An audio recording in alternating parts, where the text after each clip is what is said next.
All right, we're back here at Bigfoot Campout 2023.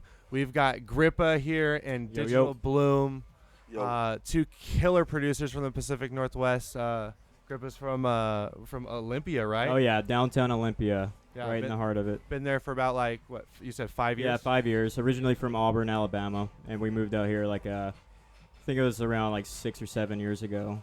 Cool. Just to chase music, man. I wanted to get into a better scene. There wasn't really much going on in Alabama at the time, Yeah. so we had an opportunity to move out here, and I jumped on it, and haven't regretted a second of it. I love it out here. Heck yeah, dude.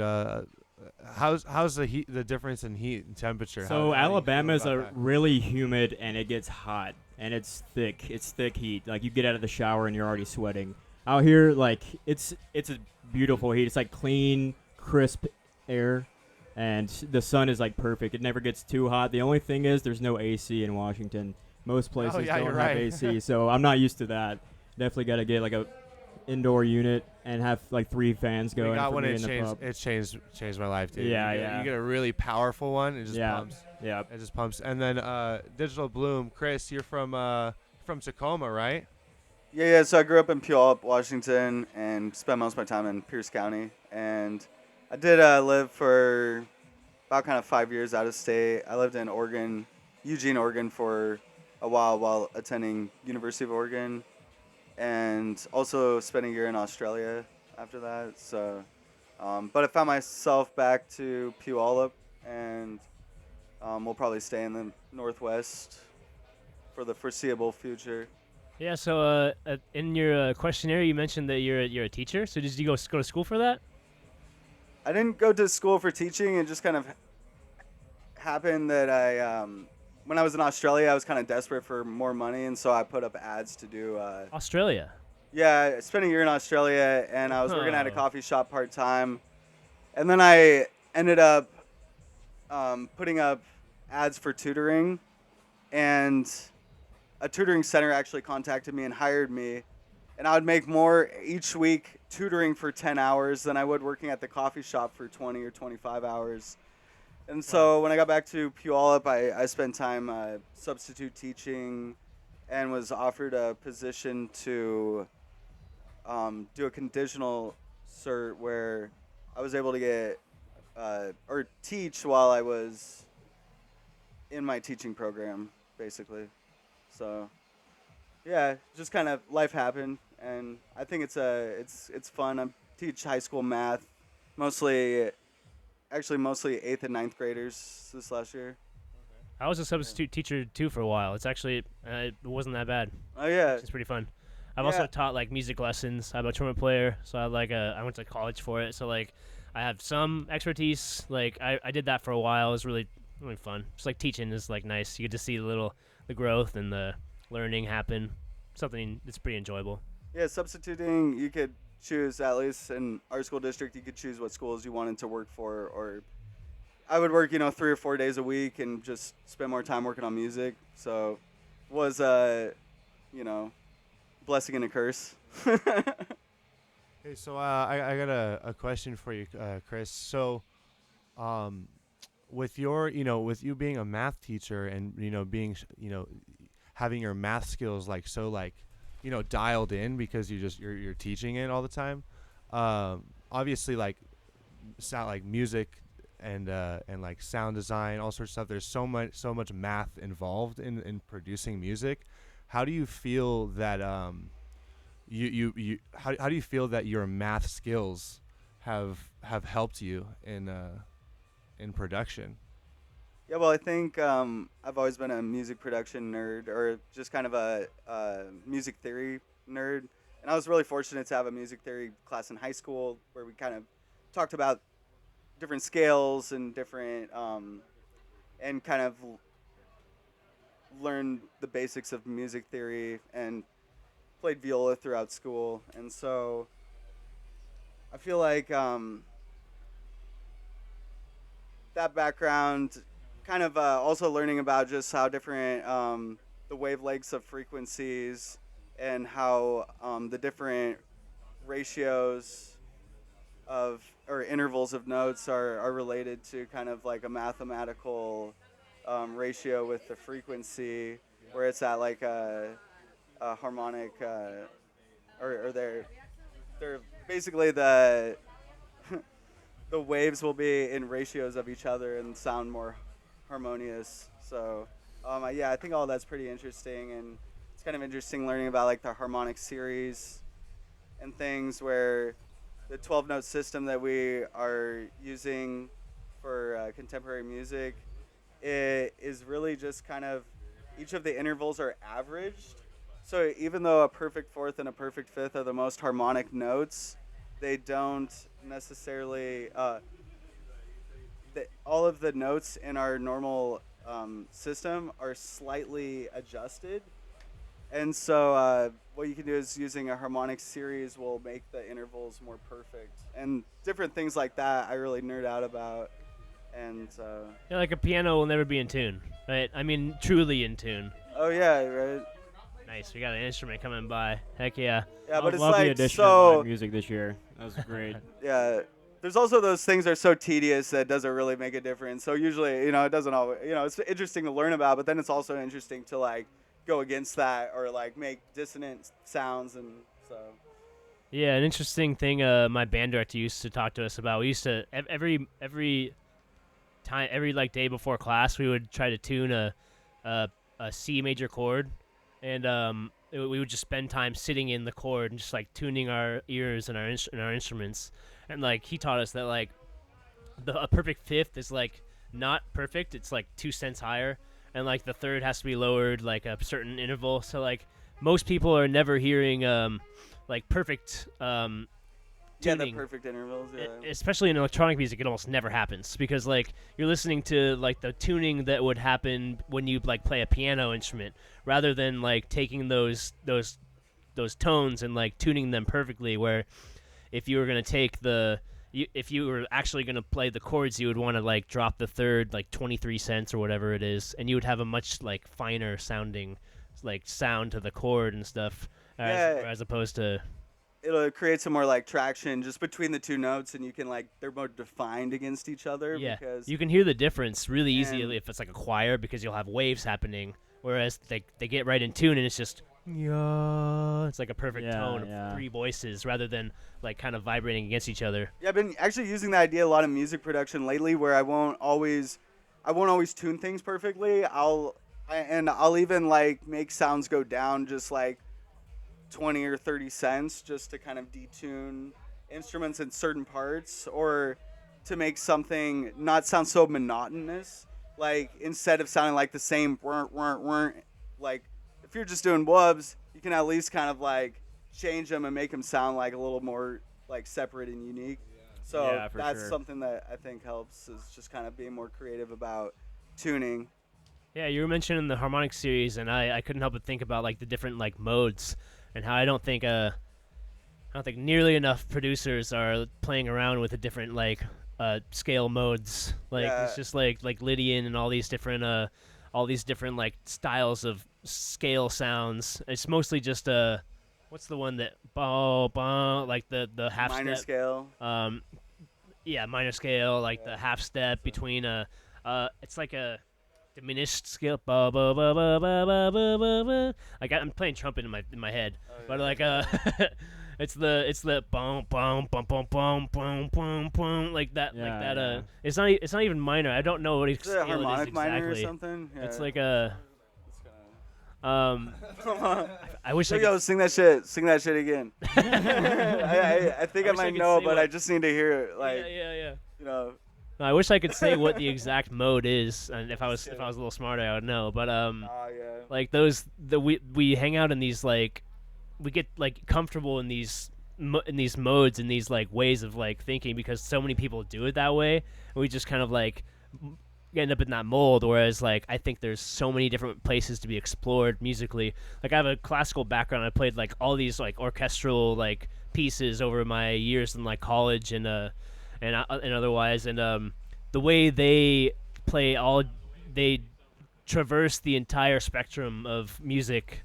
is like something that hasn't been explored in electronic music yet, and something I want to like try try my hand in and see if I can like translate some of that cool stuff that like Tchaikovsky, Shostakovich, some of these like. Oh yeah, we played some Shostakovich back in orchestra. Oh and yeah. that was just like really wild. it bro. it really kind of was influential to me because we were able to like kind of have fun with music, especially something orchestral could be really like boring. Yeah. But man, it was just like fierce and like we'd be like, all right, now's the viola part. And it was super fun. Yeah, And the- everybody would really get into it. Me and my stand partner would just start like headbanging to the track. Yeah. Heck yeah. It was It's ridiculous. a little difficult It was headbanging while you're dumb. playing viola. Oh yeah, I mean we did not have perfect form. I'm probably like in high school, like this hurts holding this shit up, man. Yeah. For an hour. I'm not gonna do that. Like gotta like Yeah, the energy of like a Mahler symphony or Shostakovich or Tchaikovsky is just like, it's like and the heartache, all of the feelings you get from like some of these like symphonies that were composed. It's like we're like skimming it still as like a genre of music. Like we're close. We were just talking to Jules. He was just out here earlier about that track that Lauren wrote, and I don't know if anybody out there is familiar with Lauren, but you should check out the track Second Sunset. You remember what it was called? I might have it pulled up here. Let me see. Oh, the track is data. absolutely is beautiful. Just go to your search. It'll show. Go to your search. It might be another. Sega Sunset. Lorn. Lorn. Sega Sunset. It was beautiful, and it's like I think it's what we're looking as electronic music artists. We're looking to make people dance, but at the same time, we're looking to make people feel something, too. And like that type of music really like gets me in like a zone where like I'm really, I get transported. You know, it's like that thing. I don't know how to describe it.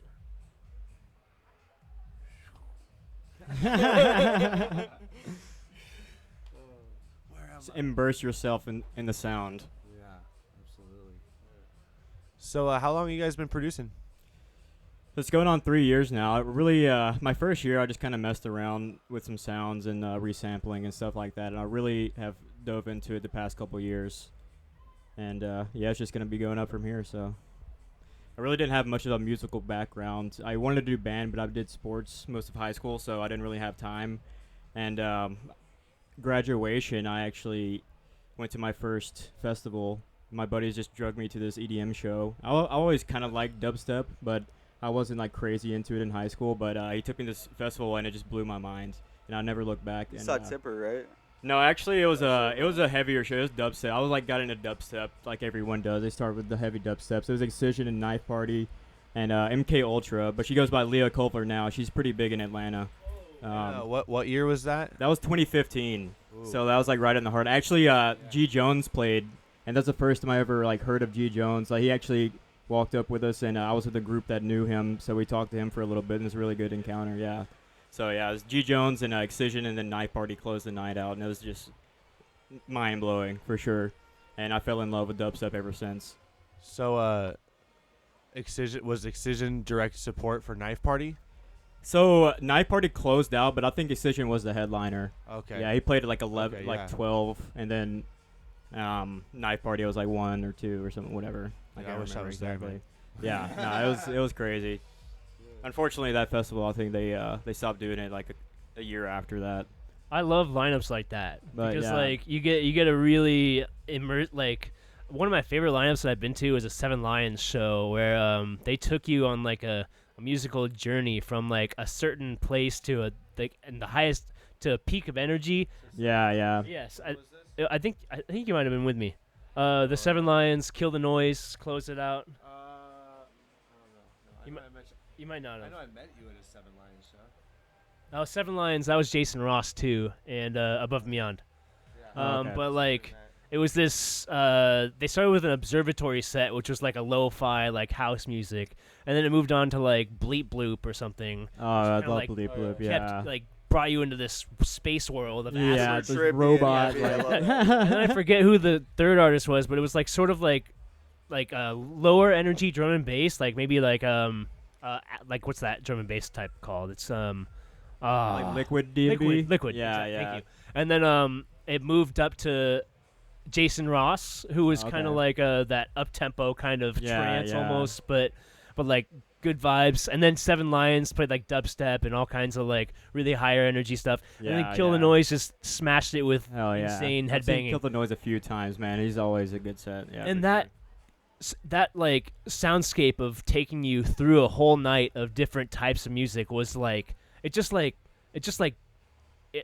it built perfectly, Yeah, for sure. as opposed to like Level Up, Subtronics. Yeah, just all of the same. All the sound. It's really same- hard to do like multi-genre lineups and pull it off well. Like it's Dude, it difficult must be as a so- promoter and like a You know, an event planner. Yeah. you know, I feel like one thing that we that big massive festivals do fairly well. I mean, some do better than others, obviously, but like when you have these multi-genre spaces, you really need to like build the environment. Yeah, exactly. You know, like you go to these shows, and if you can build like a space that matches that kind of like energy level, you know, or like vibe or genre, then it's easier to walk out of that space and go to a new one. You know what I mean? Yeah, It's for like sure. Literally like bouncing with the multi stages and. Yeah, I think with one stage it's hard to make it work with multi-genre, but one of my favorite places that I go to is Electric Taco Tuesday down in Tacoma. Oh yeah, absolutely. And they're like almost always multi-genre, and you know, I don't know how they do it, but everybody just gets down to whatever. And, Oh yeah, all night's always a it's one of party. yeah, those are pretty great. Yeah, gotta you know, give a shout out to my peeps at ETT, because that's Calvin. those are the first people that kind of put me on up here in like the Northwest, and you know, they've done a lot of work to build up what they're doing right now. Yeah, absolutely. ETT is doing really well. I've been in that Every place packed Tuesday. out with a couple hundred people, and they're just eating some like banging tacos and hell yeah. listening to a bunch of dubstep. It's pretty great. Yeah, something I'm genuinely curious about is like you were just saying that the multi-genre effect at ETT doesn't cause problems for anybody. Everybody seems to just vibe out to whatever's playing. I wonder how much of that, like, for like event planners and coordinators and the promoters, like, if it's just a fear of people not warming up to those sounds, rather than like an actuality of like not being able to do multi-genre events. Like, I'm curious to see like what like the average person would say, or what if you could like put 100 EDM listeners in a room and like ask each one of them what if they would be okay with a multi-genre fest. Would you like this lineup more, the Seven Lions lineup that I mentioned, or would you rather go to this lineup Like a- with yeah. Murata and Level Up and whatever? Nightmare. Yeah. Personally, I want all underground wook bass. That's it. Yeah. But I get it, you know. Yeah. I don't on mind the like same having page. like some variety, but if in my personal right. opinion, I am like pretty like Yeah. I like you yeah. know, yeah. so I get I it. think a both lot of people would- directions, but A solid I vibe, recommend, yeah. you know, now I think that most people would agree with you. yeah, Yeah. but you know, and so that's why I'm like impressed that people like turn up for Can pull it you know, off, and pull yeah, it off. yeah. I think it's just because they built up that reputation. Everybody Yeah. knows that you know, stick out throughout the night. You're gonna find something that you really liked. You know, Yeah. whoever said it was. Yeah, that's why I tell people is like if you could just go to like a solid a solid show with like 3 different stages or something, because Yeah, more it's so stages. nice. It's so nice if you can get out and you walk up to stage, like, I'm not vibing. I'm gonna walk over here real quick. Yeah, let's you go know check what I this mean? out. Yeah. It's like immediate, like let's find what I like. Yeah, what's your favorite fest that you guys have been to? Shambhala for sure. Oh man, I've Well, been yeah, I really haven't been wanting out there to, yet. go, but- Yeah. Well, next year is their 25th anniversary. Oh, I bet they're gonna do it big. So Yeah. might It's be in a great year to- Canada, right? Yeah, it's in Canada. Yeah, it's we drive like east, Is it like east? into like Montana, Oh, okay. and then it's like Is it BC? yeah, and then it's like Okay. 20. It's like 20 minutes, 30 minutes north of the border. Oh, Or not right there, bad. yeah. Yeah. What about you guys? What's a Oh man, my favorite probably Unslasher was really fun. I went with these guys, And probably back in the South, I went to Sewanee, Tipper and Friends, and that was really just We like a listened to Tipper on the way here. life-changing event. Yeah, it was crazy. It was kind of like my first Wook festival for like the underground kind of trippy bass vibe, and yeah, I definitely switched over from dubstep to kind of the trippy sounds. Yeah, definitely just clicked something in my soul. Yeah, for sure. it's keeping it unexpected the entire Yeah, time. exactly. For me. It's just like Yeah. it gets me going. So guys, could you tell me what are oh sorry. So I got one more thing on that. So we were listening to Tipper on the way here, and all of a sudden this like bass house Tipper track came on, and I was like, wait a minute. Yeah, wait, is this Tipper? Yeah.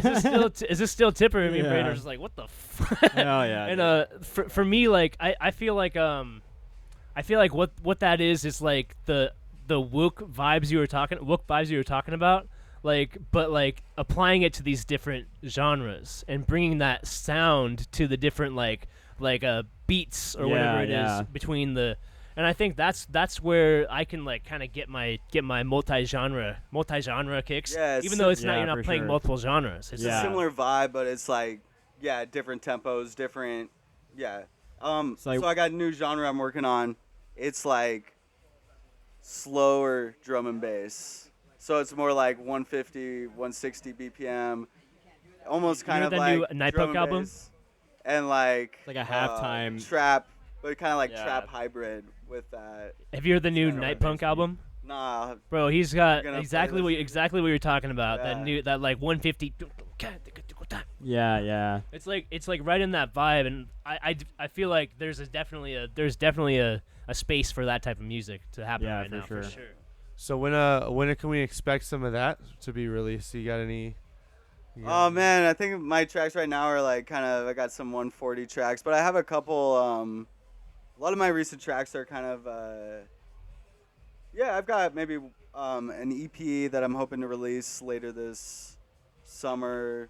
That will have one or two similar tracks of that genre. They're kind of the EP has, I think, one track that's 130 BPM, one that's 140, one that's 160, and maybe two that are 140. Yeah, tell us more about So- that. Tell us more about it. Do you have like? Well, man, so I got a collab. It's one of my favorite collabs with this guy, yeah. and I've kind of bullied him into putting it on my EP.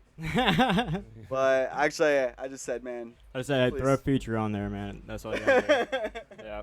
as long as I get 60% credit. Yeah. I'm just kidding. He actually, so the worst thing is he sent me the track, and I was like, dude, I want this on my EP.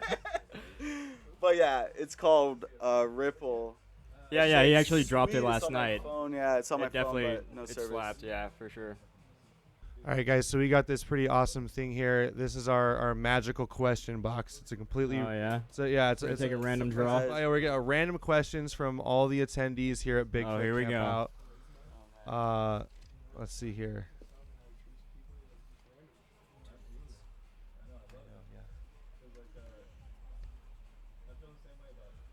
What is your favorite odd food / flavor combo? Example: pickles and ice cream.